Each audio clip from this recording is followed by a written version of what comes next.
ओम नमो भगवते वासुदेवाय। स्वागत है आपका हमारे चैनल पर। आज के इस वीडियो में आप सुनेंगे परम पुण्यमयी श्रीमद् भगवत गीता सार का 6वां अध्याय। भगवान श्री कृष्ण ने जब अर्जुन को भगवत गीता का श्लोक सुनाया था, पाठ सुनाया था, तो सिर्फ अर्जुन ने ही नहीं, पूरे ब्रह्मांड ने भगवत गीता का श्रवण किया था। सभी देव, गंधर्व, किन्नर, ब्रह्मा, महेश सभी ने इस रस का पान किया था और इसी रस का पान इस समय हम करने जा रहे हैं। तो आइए आपको सुनाते हैं श्रीमद् भगवत गीता सार के 6वें अध्याय की कथा और उसके बाद हम सुनाएंगे आपको 6वें अध्याय का महात्म्य, जिससे आप ये जानेंगे कि 6वें अध्याय का पाठ करने से हमें कौन सा लाभ प्राप्त होता है। तो चलिए शुरू करते हैं श्रीमद् भगवत गीता का 6वां अध्याय।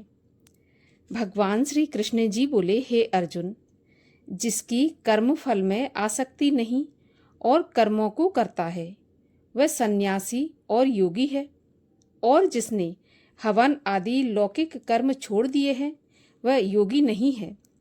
हे अर्जुन, जिसको सन्यासी कहते हैं उसी को कर्मयोगी जानो, क्योंकि संकल्पों के त्याग किए बिना कोई योगी नहीं हो सकता। जो मुनि योग प्राप्ति की इच्छा रखते हैं उनके लिए उनका साधन कर्म ही है, और उनके योगी होने पर उनका ज्ञान पूर्ण होने का साधन उनके चित्त का समाधान है। आप ही अपना उद्धार करें और आत्मा को अवनत होने से रोकें, क्योंकि मनुष्य आप ही अपना मित्र और शत्रु है। जिसने विवेक से अपना मन अपने अधीन कर लिया है वह स्वयं ही अपना हितकारी है, और जिसने विवेक का परित्याग कर दिया वह स्वयं ही अपना शत्रु है। मन को जीतने वाले शांत स्वभाव मनुष्य को शीत, उष्ण, सुख दुख, मान और अपमान इनके होने पर भी बुद्धि अत्यंत स्थिर रहती है। जिसने ज्ञान विज्ञान से अपने अंतःकरण को तृप्त किया है, जो निर्विकार हो गया है, वही सच्चा योगी है। सुहृदय, मित्र, शत्रु, उदासीन, द्वेषी, मध्यस्थ, द्वेष करने योग्य, बंधुवरिक, साधु और पापी, इन सब में जो समान दृष्टि रखता है वही श्रेष्ठ है। योगी पुरुष को मन और आत्मा को अपने वश में करके वासनाओं तथा प्रपंचों को त्याग कर किसी एकांत स्थान में बैठकर निरंतर चित्त को समाधि में लगाना चाहिए। आत्मशुद्धि के लिए योग करना अति उत्तम है। शरीर, मस्तक और गर्दन को समान करके अचल होकर स्थिर होवे और अपनी नासिका के अग्रभाग को देखता हुआ सभी दिशाओं से अपनी दृष्टि हटाए रहे। भय रहित होकर शांत चित्त से ब्रह्मचर्य व्रत का पालन करें। मन को रोककर मुझ में ही लीन होकर मन को योग में लगाएं। इस प्रकार मन को वश में रखने वाले योगी को निरंतर योग अभ्यास करते हुए मुझ में समर्पित रहने वाले को निर्वाण पद की प्राप्ति होती है। जो अधिक भोजन करता है या अनेक दिन उपवास करता है, जो बहुत देर तक सोता है या जागता रहता है, उसको योग प्राप्त नहीं होता। जो उपयुक्त आहार और विहार करता है तथा कर्मों का योग्य रीति से पालन करता है तथा जो यथासंभव सोता और जागता है, योग ऐसे पुरुष का दुख मिटा देता है। तब संयम को प्राप्त हुआ चित्त अपनी आत्मा में स्थित हो जाता है और मन कामनाओं से निवृत्त हो जाता है। तभी योगी मोक्ष पद पाता है। जिस प्रकार वायु रहित स्थान में रखा हुआ दीपक चलायमान नहीं होता, उसी प्रकार योगी अपने चित्त को निश्चल रखकर उसका संयम करता है और अंतःकरण की समाधि लगाता है। जिस अवस्था में योग अभ्यास के कारण चित्त का वेग रुककर विषयों से अलग होने लगता है और जब शुद्ध अंतःकरण से आत्मा को देखकर आत्मा में ही संतुष्ट होता है, जिस अवस्था में वह अत्यंत सुख जो इंद्रियों द्वारा जाना नहीं जा सकता बल्कि केवल बुद्धि से ही जाना जाता है, और जब वह योगी अनुभव करता है तो आत्मा स्वरूप में स्थित हो उससे विचलित नहीं होता। इस अवस्था में फिर और कोई लाभ उसे अच्छा नहीं लगता और स्थिर होने पर कोई बड़ा भारी दुख उसको वहां से चलायमान नहीं कर सकता। इस अवस्था को दुख संयोग वियोग कारक नामक योग जानना हो तो योग निर्विकल्प चित्त से निश्चय करके जानना चाहिए। संकल्प से उत्पन्न होने वाला समस्त कामनाओं को त्याग कर और मन ही मन में सकल इंद्रियों को चारों ओर से रोककर धैर्य के साथ बुद्धि को अपने अधीन कर धीरे धीरे विषयों से दूर हटा ले और भली भांति मन को आत्मा में स्थिर करके किसी वस्तु की इच्छा ना करे और चंचल मन जिधर जिधर जाए उधर से इसको हटाकर आत्मा के वश में करना चाहिए। इस प्रकार शांत चित्त तथा रजोगुण से रहित निष्पाप तथा ब्रह्म स्वरूप योगी को उत्तम सुख प्राप्त होता है। इस रीति से निरंतर योग अभ्यास करने वाला योगी समस्त पापों से छूटकर सहज ही उस परम सुख को पा लेता है जो ब्रह्म के संयोग से प्राप्त होता है। जिसका मन योग में स्थिर हो गया है उसकी दृष्टि भी सर्वत्र समान हो जाती है और वह सब प्राणियों में अपने को और अपने में सब प्राणियों को देखता है। जो सब प्राणियों मुझको और मुझ में सब प्राणियों को देखता है मैं उससे और वह मुझसे अलग नहीं रहता। जो अभेद भाव से रहता है सब प्राणियों में स्थिर हो मेरा मनन करता है वह योगी चाहे जिस भी अवस्था में रहे मुझ में मिल जाता है। जो समस्त प्राणियों के दुख सुख को अपने ही दुख सुख के समान समझता है और सबको समान देखता है वही श्रेष्ठ योगी है। अर्जुन बोले, हे मधुसूदन, आपने जो योग बताया कि सबको अपने ही समान देखो, सो मन के चंचल होने के कारण मैं उसको अपने में दृढ़ स्थिर नहीं देखता हूँ। ये चंचल मन बड़ा ही हठी पराक्रमी और दृढ़ है। इसको मैं अपने अधीन रखना तो मुझे वायु के बांधकर रखने के समान प्रतीत होता है। कृष्ण ने कहा, हे अर्जुन, इसमें संदेह नहीं है कि मन अति चंचल है और इसे वश में करना बहुत कठिन है, तो भी अभ्यास और वैराग्य से इसे वश में किया जा सकता है। जिसका मन वश में नहीं उसको योग अति दुर्लभ है।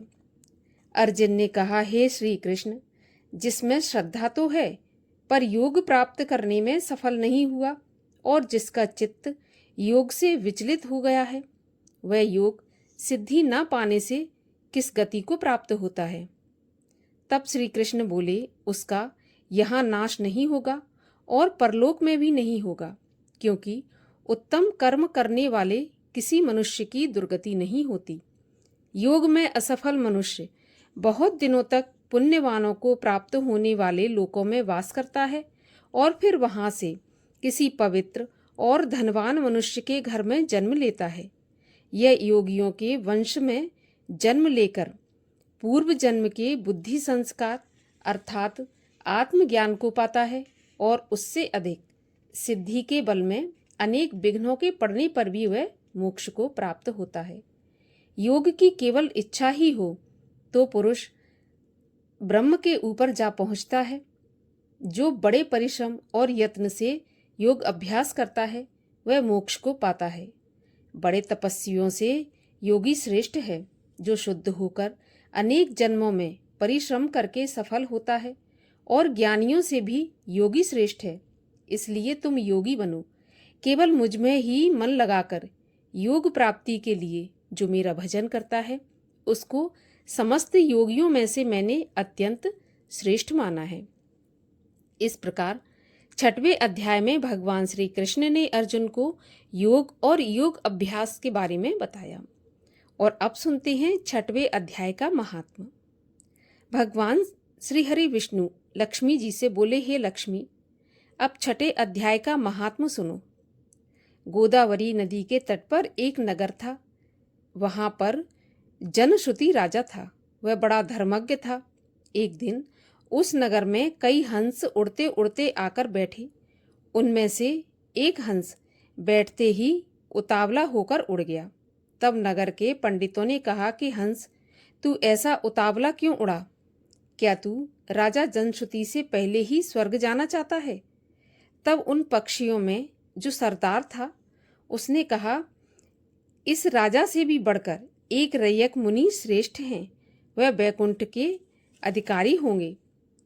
बैकुंठ लोक स्वर्ग से भी ऊंचा है। जब यह बात राजा ने सुनी तो मन में विचार करने लगा कि मुझसे उसका पुण्य अधिक होगा जिसकी यह हंस स्तुति करते हैं। ऐसा विचार करके राजा ने सोचा कि चलकर उनके दर्शन करना चाहिए। तब राजा ने सारथी से रथ मंगवाकर उस पर बैठकर पहले श्री काशी जी में जाकर गंगा स्नान किया और ब्राह्मणों को दान दिया और विश्वनाथ जी शिव जी के दर्शन किए। फिर लोगों से पूछा कि यहाँ पर रैयक मुनि रहते हैं? तो लोगों ने कहा नहीं। तब राजा दक्षिण दिशा को गया, वहां भी स्नान ध्यान कर दान दिया और द्वारिका नाथ को दर्शन किया। फिर लोगों से पूछा कि यहाँ कोई रैयक मुनि रहते हैं? तो लोगों ने कहा नहीं, यहाँ कोई रैयक मुनि नहीं रहते। तो राजा पश्चिम दिशा की तरफ गया। राजा जहाँ जहाँ तीर्थों में जाए तहाँ तहाँ जाकर स्नान करे, दान करे और रैयक मुनि का पता पूछे। फिर राजा ने उत्तर दिशा में जाकर श्री बद्री नारायण जी को परसकर रथ आगे बढ़ाया तो रथ चले ही नहीं।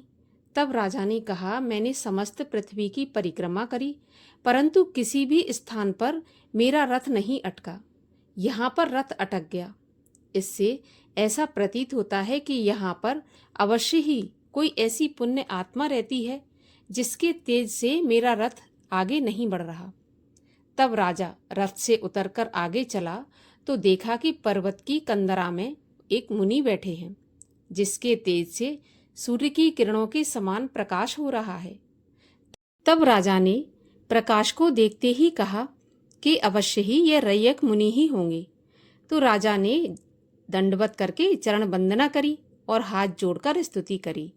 तब मुनि ने राजा का आदर सत्कार किया और कहा, हे पृथ्वीनाथ, तू चारों धाम का परसनहारा पुण्य आत्मा है। तब राजा ने मुनि से पूछा कि हे मुनिनाथ, आपका तेज ऐसा किसके बल से है? मुनि ने कहा, हे राजन, मैं नित्य प्रति गीता जी के 6ठे अध्याय का पाठ करता हूँ। इस कंदरा में उसी का प्रकाश है।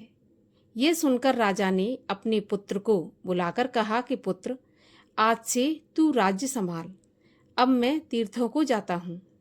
इतना कहकर राजा ने राज्य त्याग दिया और रैयक मुनि ने श्री गीता जी के 6ठे अध्याय का पाठ आरंभ कर दिया। तब तो वह राजा भी पाठ करने लगा।